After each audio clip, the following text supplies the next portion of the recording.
Gospel of John and things like that. But I thought a lot about what we might do together. And so I chose the Gospel of Luke. And I thought what we might do to start is just to ask your experience with, in the churches that you're from, can you sort of think with me about what role the Gospels play in your church's life? Are they seen on the same footing as Zechariah? Are they given more attention? How much attention do they get, for example, compared to the book of Acts or Paul's letters or other parts of the collection of Scripture? So can you talk to me a bit about, I only have 5 or 6 at least congregations represented here. So can you tell me about maybe just your personal journey, what your exposure's been to any of the Gospels? Are they preached on regularly, or how do you see that? They are? About as regular as everything else? Something I thought about, I've never heard it said publicly, but I think the words of Jesus should be really say that all other writings. Okay. I think. Ross says he's never heard it said publicly, but he thinks the words of Jesus ought to take preeminence. And they're the gospel. And the gospel, so that's where you go. Except for one statement again. Yeah.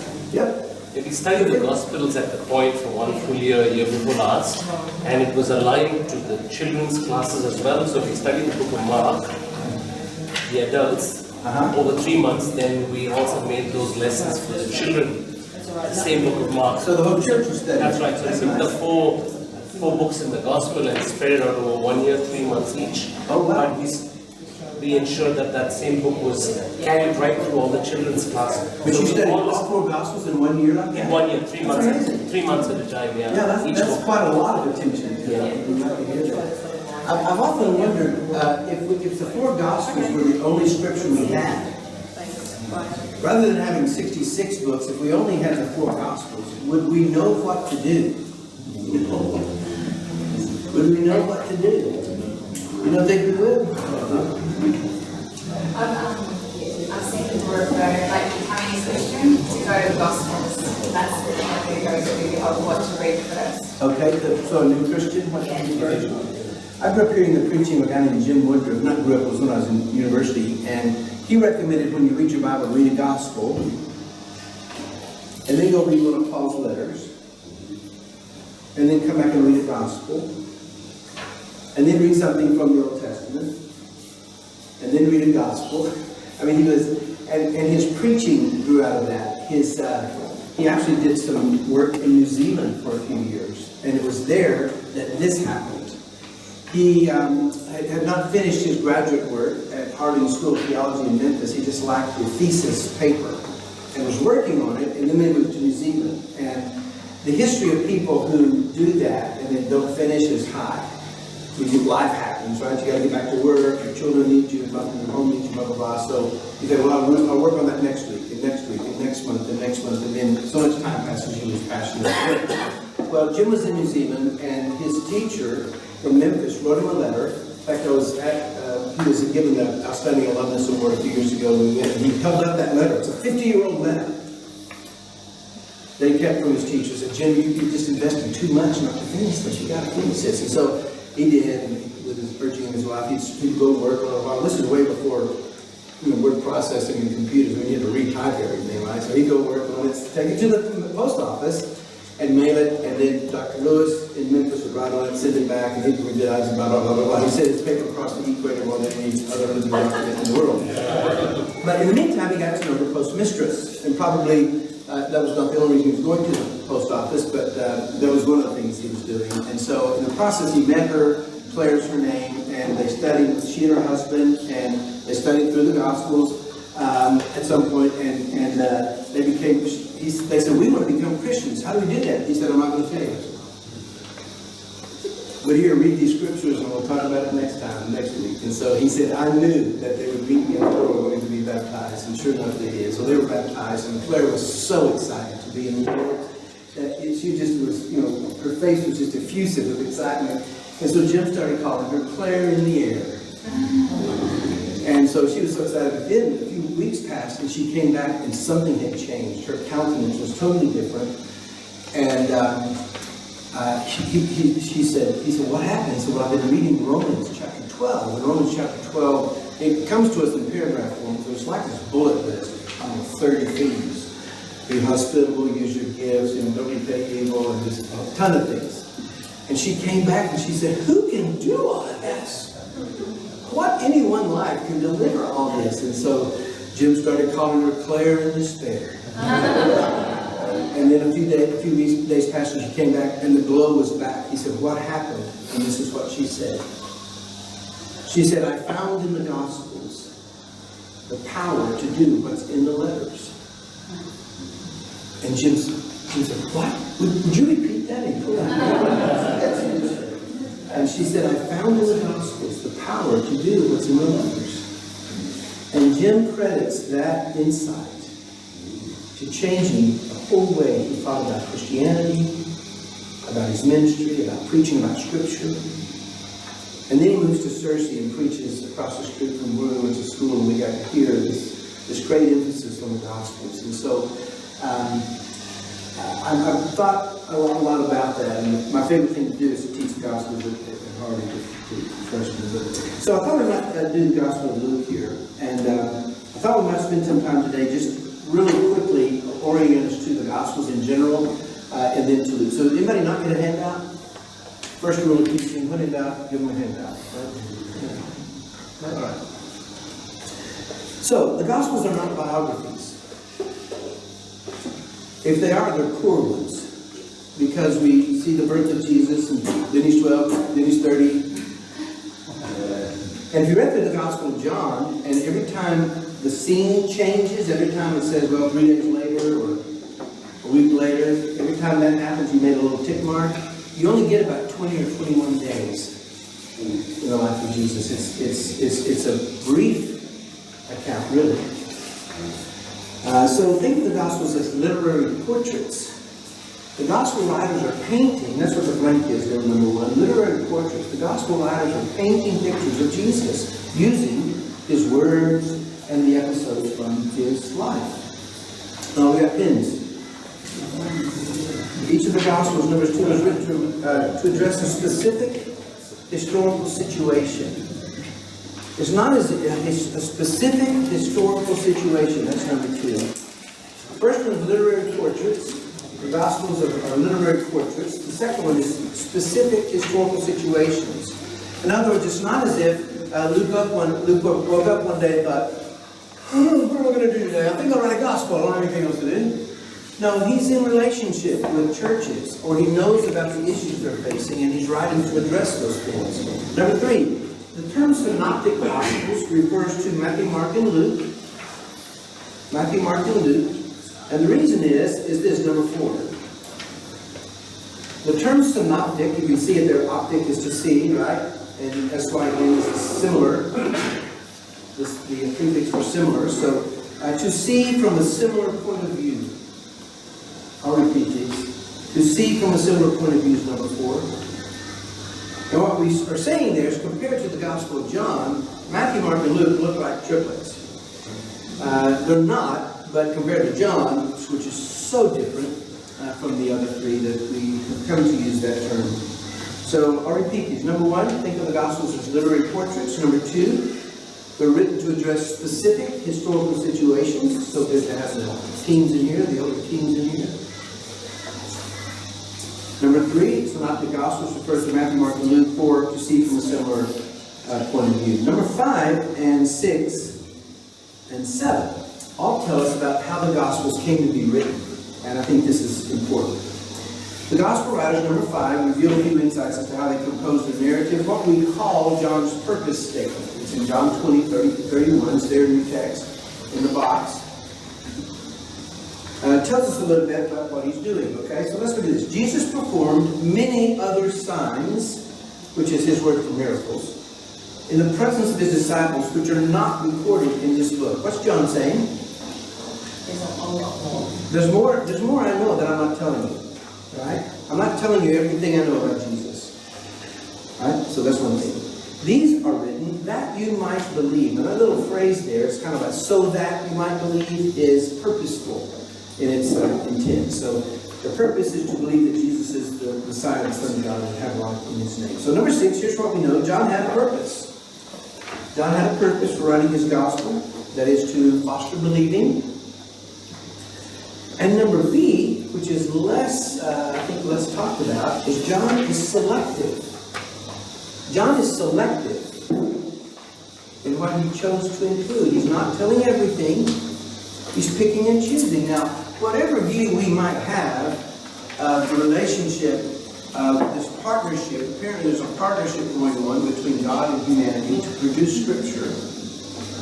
I like to say we need to let the Bible tell us what it is before we impose a view of the Bible on it. As much as possible, we need to let the Bible tell us what it is. And then we have to help the Bible tell us what it means. And if you don't believe that, you're not reading. When we read an English translation,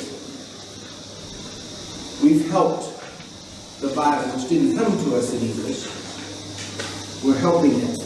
And just in translating. So it's bad for this, right? Well, so whatever view we might have of how the biblical documents, especially now today, that the Gospels came about, we need to let them tell us as much as possible first. Before you say, well, inspiration means, or the Bible, we trust it so much it can't have any error, so we're going to use this word inerrant and put that on the Bible. Before we do that, let's let the Bible tell us, as much as possible, what it is. And part of that information comes from how it came to be. And what John is telling us is he has some freedom to pick stories that he thinks fit the situation he's trying to address. That make sense? Well, what we're assuming is that if John had that freedom, Matthew, Mark, and Luke also had that freedom. Right? We're assuming that. It is an assumption, but it seems safe. Okay, and then the next box you have is from the first paragraph of Luke's Gospel. This is really interesting. Many have undertaken to write up an account of the things that have been fulfilled among us. How many is many? Do you use many in this language? I've heard cool bananas already. There's a phrase, one of the flat people. Do what? It's a Queensland thing. Queensland. That's a Queensland thing? Okay. Cool bananas. I said to him, well, that's how we eat them too. No. But many is different. We use the word few. We're talking about how many people are on this row right now. We say, a few. We might use the word three, but we say a few. Right? You wouldn't use the word few. Would you use the word few or many to talk about how many children 10 and under are here? Many, right? Not few. So we distinguish these words. So Luke, we believe John's gospel was written toward the end of the first century, and Matthew, Mark, and Luke before that. So at most, if Matthew and Mark were written first, we believe Mark was pretty strongly. Then Luke, if it was the third gospel to be written, he might have access to Matthew's and Mark's gospels, right? That would explain why sometimes there's so high similarities between the three. But 2 isn't many. A couple of them.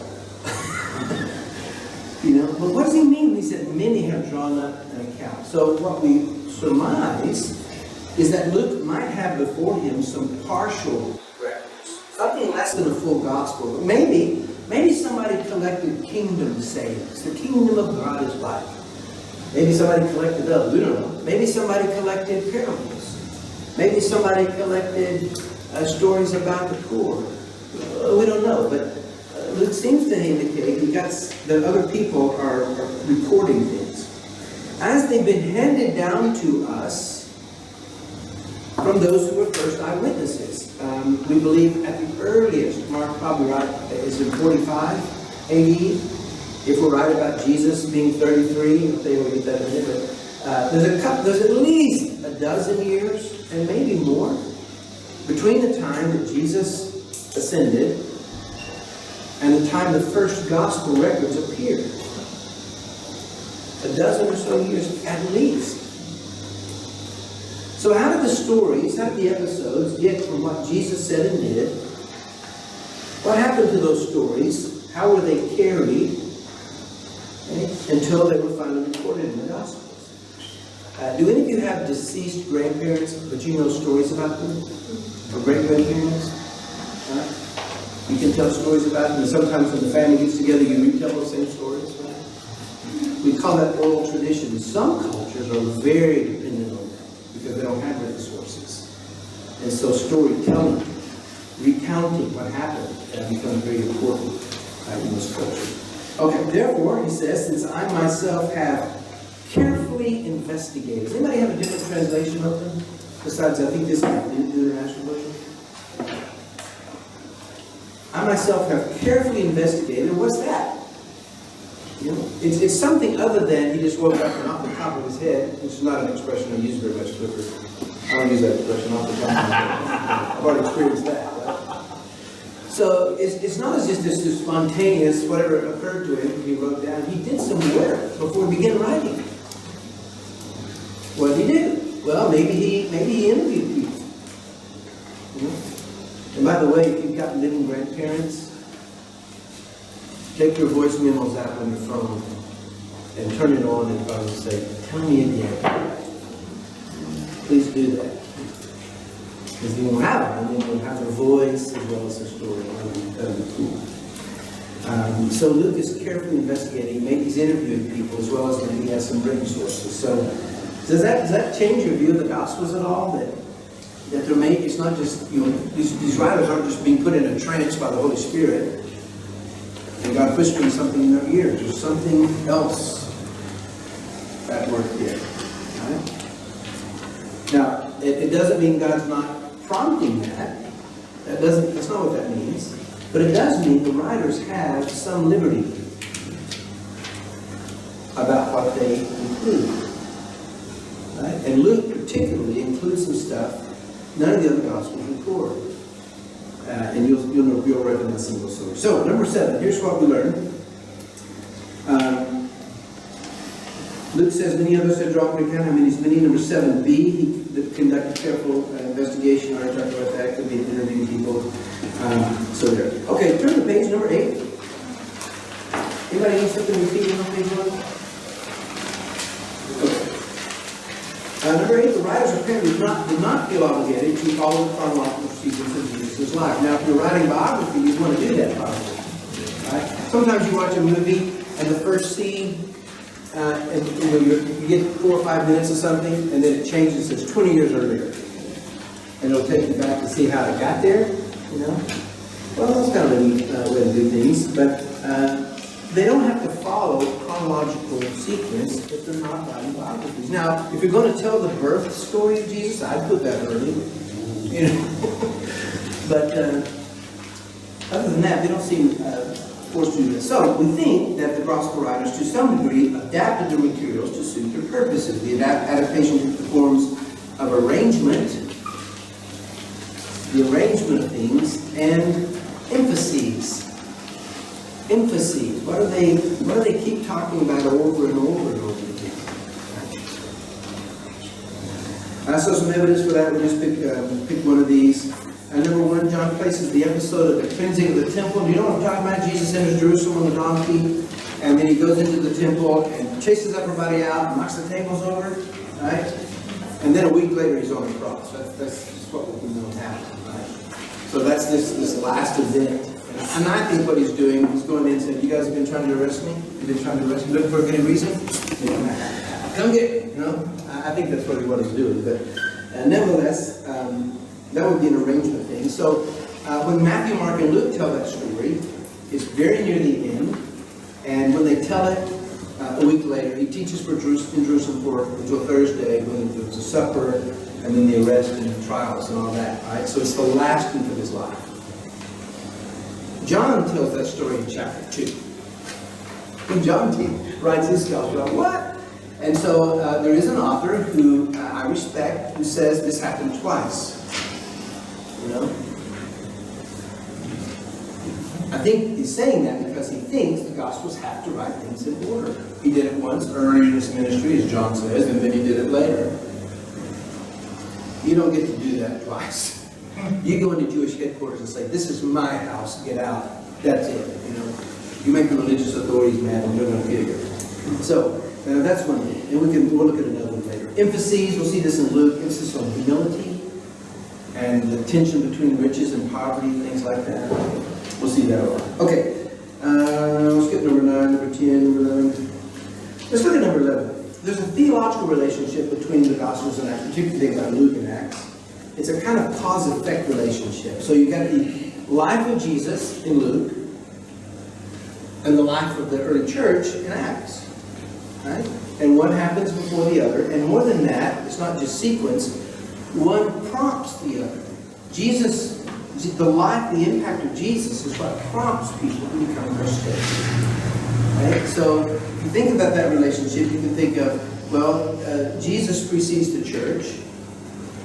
Like seed produces and precedes fruit. So Luke is to Acts what seed is to fruit.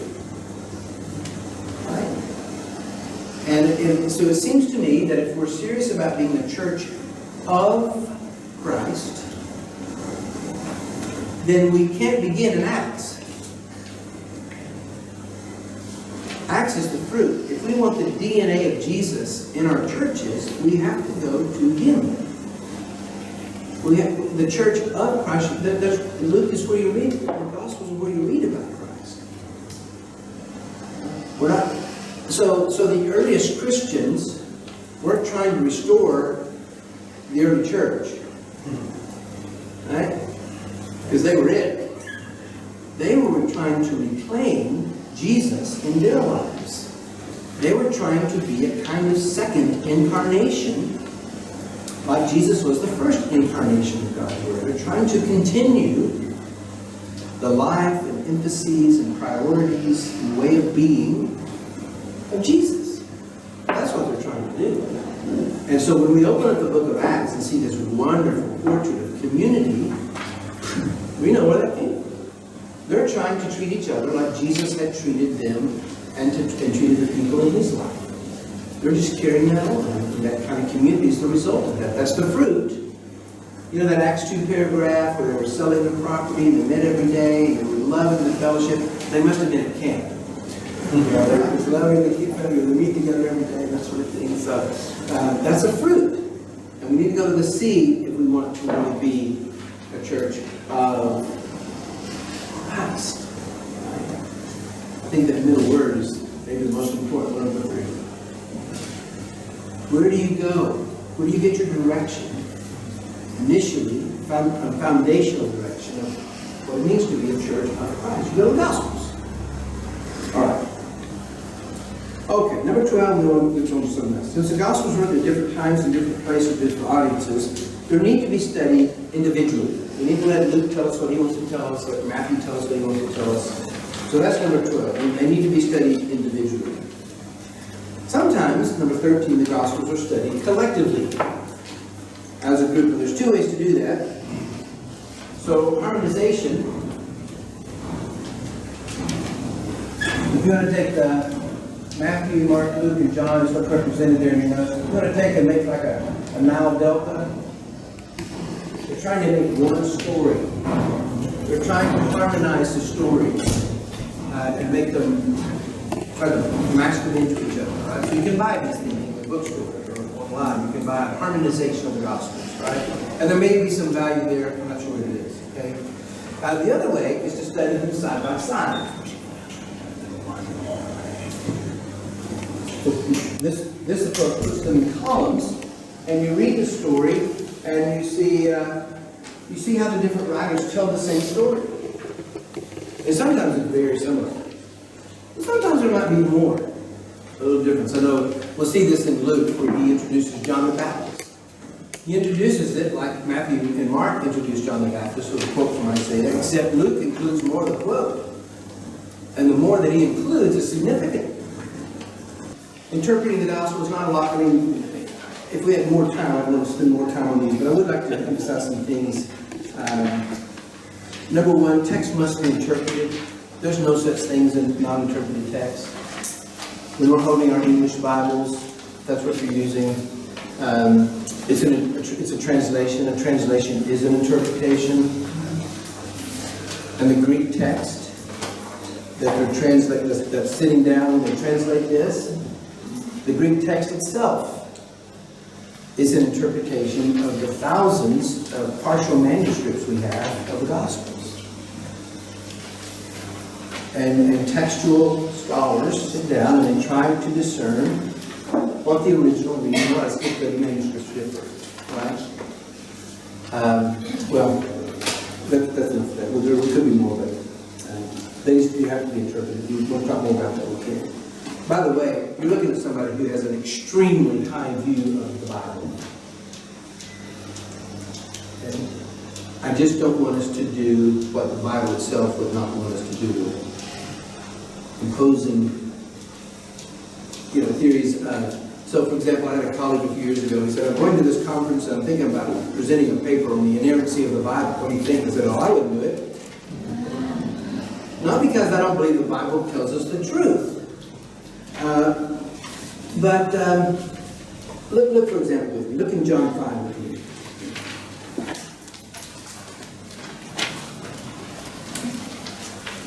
So John 5, the chapter begins like this, with a 1. Sometime later, John chapter 5, on page 899, if you have my daughter's Bible. Sometime later, Jesus went up to Jerusalem for a feast of the Jews. Now there is in Jerusalem near the sheep gate a pool, Ross has seen it, which is surrounded by 5 covered colonnades. Archaeologists have dug this up. You can go there and see the tops of these columns. Here a great number of disabled people used to lie, the blind, the lame, the paralyzed. Now look at your verse 4. Somebody read verse 4.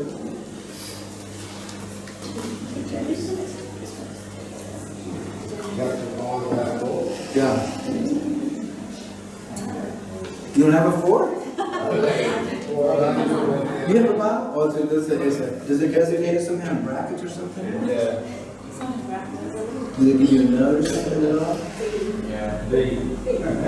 I've got it. So You do? it's electronic. Electronic? Well, what they're saying, so if you go down, if you have a printed Bible, yeah? From the time to time, an angel of the Lord will come down and stir up the waters. The first one into the pool after each such disturbance will be cured of whatever disease they have. Good, thank you. Is that in the footnote or is that in the... It's in the footnote, okay? Well, here's apparently what happened. And textual scholars say we're very certain about this because they're looking at different copies of the Gospel of John, and some of them include this and some don't. So the question is, the statement, so what becomes our verse 4, some include it, some don't. So the question is, was this originally in the Gospel of John or not? We're trying to find out the earliest reading, right? And so if we keep reading this story, Jesus saw the man. There's a man who'd been there for 38 years, an invalid. Verse 6, Jesus saw him lying there and said, "Do you want to get well?" Jesus knows how to stay in his lane. I would have just healed the guy, and surprised him, but I have trouble staying in my lane. Okay, number 7, "Sir, the invalid replied, I have no one to help me into the pool when the water is stirred."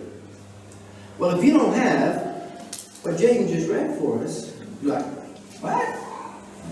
What are you talking about? And so apparently some scribes said, "I know what's going on there. I walk by that pool every day to work."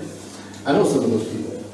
And so he inserts this clarification so that people will know what's being talked about in verse 7. He's not trying to distort the Bible or change it. He's trying to copy a manuscript, and he thinks this will be helpful.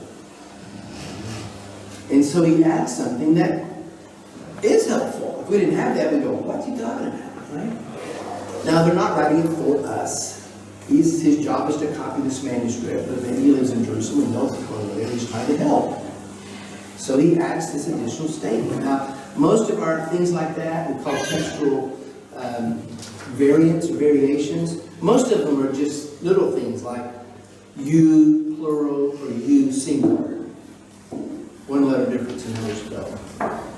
Or look in verse 2. There was in Jerusalem there a sheep gate, a pool, which in Aramaic is called Bethesda. Does your Bible have a footnote and point you to about 3 or 4 other possible spellings of this pool name? Bethsaida, Bethzatha, And the textual scholars go, you know what? We don't really know how the pool was originally spelled. And guess what? We don't care. There's no significance. But they're going to be honest, and they're going to tell us every time there's a variation in some of these manuscripts. And so that's why that stuff is there. But most of it's stuff like that. It's a spelling of there. And that story of water, who did that? It's input from people wrote in on it. No, it's back in the Greek. It's in the Greek manuscripts. Yeah. There's some Greek manuscripts that have John 5 without verse 4. Well, there weren't verses even there, right? So it has a Greek manuscript that tells the story without the clarification that Jaden read for us. And then there's some manuscripts that have it with. And they have to make judgments, and they're educated judgments, and they've got a lot of criteria. And one of the criteria is the shortest reading is probably the earliest. It's more likely that somebody added something when this sort of thing happens than people just, I'm going to cut that part out. Right?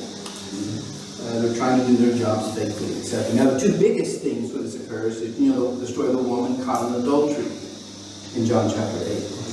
When you read that story, there's this little statement at the beginning that says the earliest and most reliable manuscripts don't include this story. And scholars are pretty confident it was added later.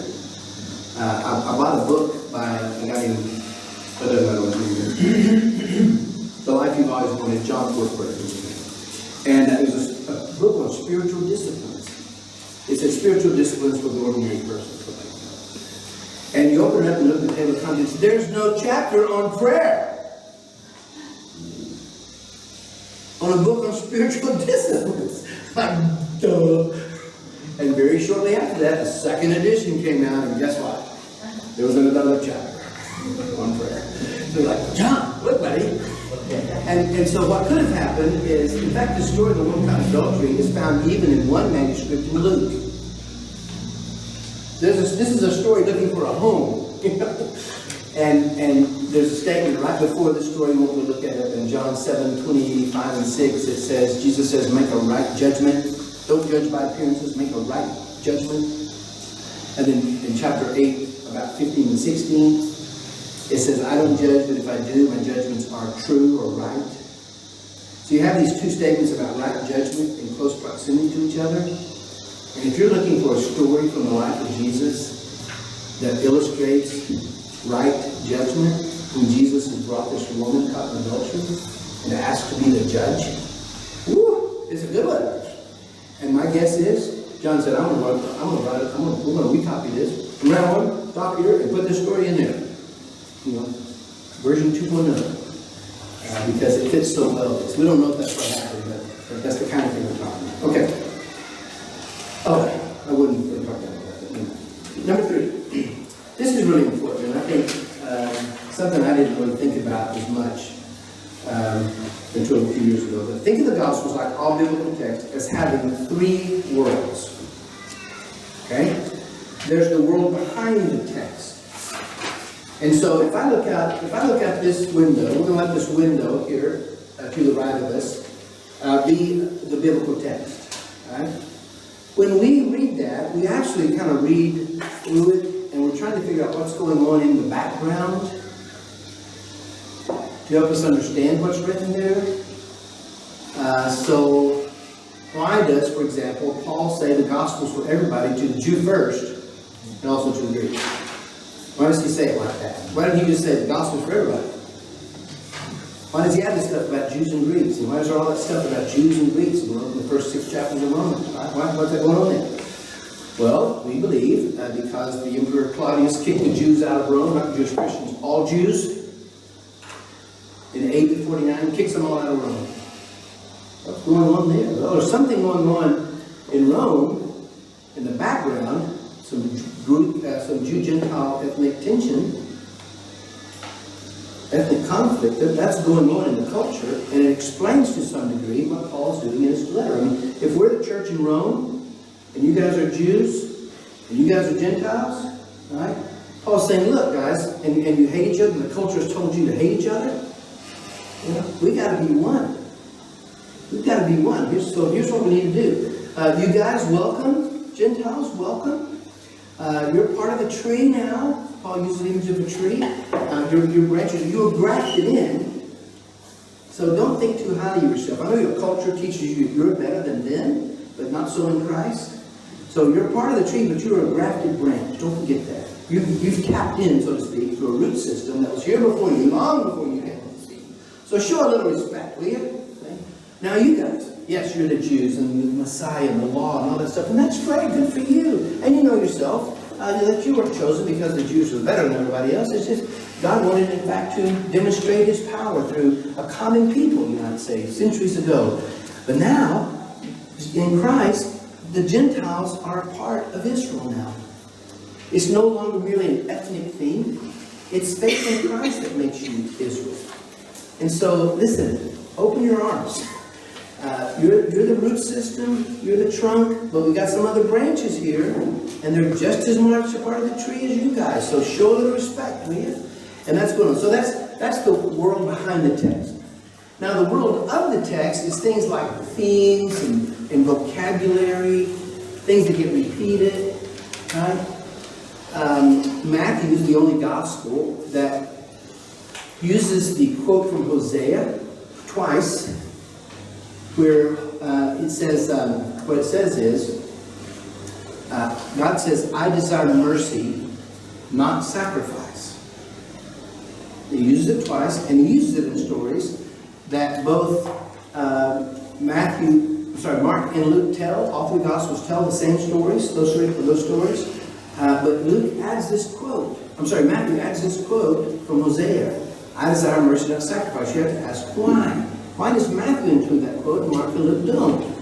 Is there something about the portrait Matthew's trying to paint of Jesus where the contrast of treating people well, mercy, is contrasted with doing church right? You know? And if you look at that, if you look at the Gospel of Matthew through that lens, whoa. It's everywhere. Not everywhere, but it's dominant. Right? So that would be something that's in the text. How vocabulary is used, what themes are repeated, that sort of stuff. Right? Then there's this world. And it's probably the world that's most invisible to us. It's the world in front of the text. It's the world that we breathe. It's the experiences that we breathe that affect the reading of this text. Okay? I am a wealthy, white male in a developed country. I've had the opportunity to have an education. I know I'm wealthy because I'm living in a house the bank's letting me call mine. I'm a 2-car family and I'm a 1-person family. It's their own car, they run. I have health insurance. I have dental insurance. When I go to the dentist, about every other visit I'll remind myself, I'm so glad to be here. I don't think dentists hear that very much, right? I'm so glad to be here. Like, what? I said, yeah. I said, coming to the dentist makes me feel rich. What are you talking about? Well, just think about in the world scheme, when you look across the globe at the people who have access to good dental care. Get started, and so I know that affects how I read the multiple texts about poverty in Scripture. And when I read stories that condemn the rich, well, that's not me. Yeah. There's somebody who has more than I do, right? That's all the world, and so it can be gender stuff, It can be economic, it can be ethnic, it can be age. There can be a lot of things that affect how I read the text. And we just be more conscious we can be of those things, I think the better off. Okay? Well, let's see. I put a star by number 4. Under the literary context of the Gospel, read each Gospel vertically. What I mean by that is when you read a story in the Gospels, look what's happening above it, what just happened, and what's happening below it. There may be some connections or sometimes some contrast. I love this. Look at the end of Mark 4. This is my favorite one of these. Mark chapter 4. The last story is the story of Jesus in the boat. What time is it? Can somebody tell me it's time to quit? I mean, according to the schedule, not your well-being. Who'll be on timekeeper? 10 past minutes. What? 10 past 10. And we go to 10:15? Okay. So Mark chapter 4, the last story is Jesus in the boat. There's a storm. The disciples are there, right? And Jesus is asleep on a cushion. I love that. It's theological imperative for napping. Jesus took naps. Okay? I'm in. You understand that, team, so you get to be a little naps are important, right? So there's a storm, and the disciples think they're going to die, right? Jesus, wake up and help us. And I don't know if they're begging water or what, but don't you care if we drown? They think this is it. How can you sleep at a time like this? Wake up, right? And so Jesus wakes up and he does what? Have you no faith? And then he does what? Speaks to the storm. Quiet, be still. And it is. The water calms. The wind ceases. They're going, whoa, whoa. You can almost see him backing up in this boat. And they end the story with, who is this? They're looking at Jesus and saying, who is this? That even the elements of the earth do what he says. And so the story opens, there's this uncontrollable situation. There's fear. The situation is restored to calm. And now there's another kind of fear, and it's directed at Jesus. And the story ends with a question. Who is he? All right? The very next story, there used to be a big 6, a big 5 separating them. It's a story of the demoniac in the region of the Gerasenes. This is a guy that lives in the tombs. It says he's crying out night and day. Church not going like that. All these warnings about not waking him up after 10, right? This guy's crying out night and day. He's cutting himself with stones. The community's trying to tie him up, even with chains, and he breaks them. You're never going to sell real estate in this guy's neighborhood. You're not going to do that. And so here's this story. There's this guy, and it's all this description, and the people. So there's an uncontrollable situation, right? The people are clearly afraid of him. That's why they tried to chain him up, right? And Jesus comes, and he speaks to the demon. The demon that says, and then the demons even speak back, right? Please, Jesus, don't you send us into the pigs or give us somewhere to go. And so he sends them into the pigs. They rush off the hill and drown themselves. And now the community comes out and they say, Jesus, would you please leave? We don't know who you are or what kind of power you possess, but you're scaring us. Would you please leave? Okay. So again, you have an uncontrollable situation, just like the story before it. There's fear about the uncontrollableness of the word. Jesus shows up and restores calm. In fact, the text says, now the man that had the demons before is sitting, dressed, and in his right mind. He's restored. Now there's fear, but now it's pointed to Jesus. So it's the exact same dynamics. Except in the first story, which ends with a question, who is this guy? The second story answers it. The demon says, I know who you are. You're the Holy One of God. And so that's kind of cool, right? Now, was Mark doing that on purpose or not? I don't know, but it's interesting that these two stories, they're so different stories, but the dynamics are so parallel. So that's kind of cool. All right. I have 5 more minutes. I just showed that. Number 8 basically says we need to be careful that we don't protect ourselves from hearing the truths we need to hear. I think we do this in our marriages sometimes. I think we do it for our children sometimes. Maybe our children do it through their parents. I don't know. We don't want to hear the stuff we're not doing well, right? So we don't like criticism, and we don't like. In fact, sometimes we tell somebody, "Look, if you make this choice, this is not going to go well for you," and they don't listen to you, right? There'll come a time when I'll say, "I told you so." Right? That kind of stuff. And we just need to be sure that we also are open to hearing the hard truths about us, about how we're doing church, about how we're conducting our life, what our priorities are. We have to open ourselves up to hearing not just the stuff that comforts us and affirms us, but also the stuff that challenges us. Right? So we may say more about that. Then the last thing is number 10. To get the full benefit out of the sayings of Jesus, we need to put ourselves in the shoes of the people to whom Jesus is speaking. Here's what I mean by that. So, we mentioned the woman caught in adultery. A group of men armed with rocks bring a woman, and they say to Jesus, Jesus, we caught this woman in the act of adultery. The law says to stone her. What do you say? And Jesus does this wonderful thing. And by the way, the women always ask, where's the woman? Or, sorry, where's the man? If she was caught in the act of adultery, there was a man present. Where's he?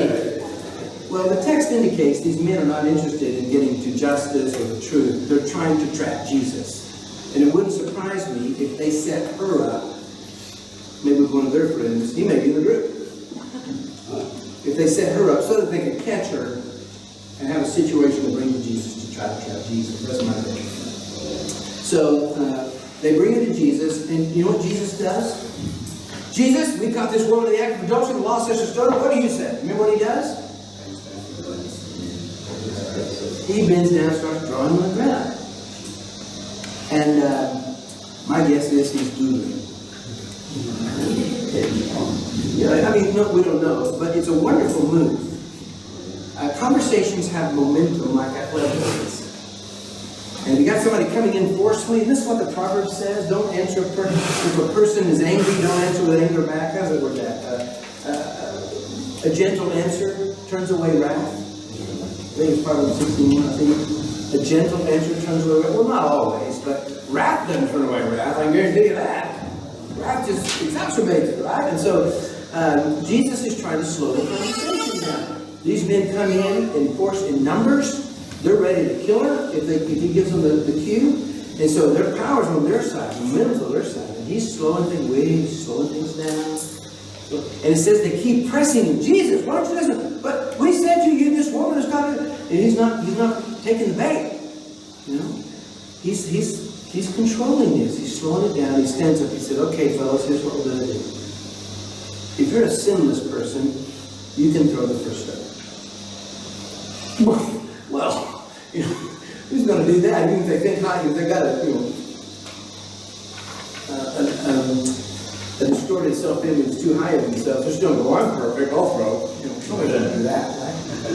And then what does he do? He bends back down to his doodling and lets the guys walk away. The oldest one's first, and kind of dissipates the thing, which is it's a marvelous moment, right? And when we read that story, I just want us to be careful that we're not in the story. We're standing behind Jesus, going, "Yeah, Jesus, tell him. You tell him, Jesus. Yeah, I'm with you. I'm like you." We're telling him, "Let's tell him, Jesus. Let's tell him. Let's get him straight." You know. There's times when we are doing the right thing, but sometimes we're the men. Sometimes we're the woman. And he says some things to her too, right? Neither do I condemn you. Go and lead this life. Right? And so we have to, if we're going to hear the full benefit of those words, we have to think of ourselves as that woman. How are we that woman? If we want to benefit from those two statements of grace and truth. How are we those men? Who are we judging that would help us to benefit from how Jesus sees that kind of activity? That's all I'm saying. If Jesus is speaking to Pharisees, we need to think we're the Pharisees. If he's speaking to a leprous person, we need to think we're the leprous person. How would it be like to be a leprous person and hear those words? That's all I'm saying. Okay, well, I just have 5 minutes left, so, somebody told me that.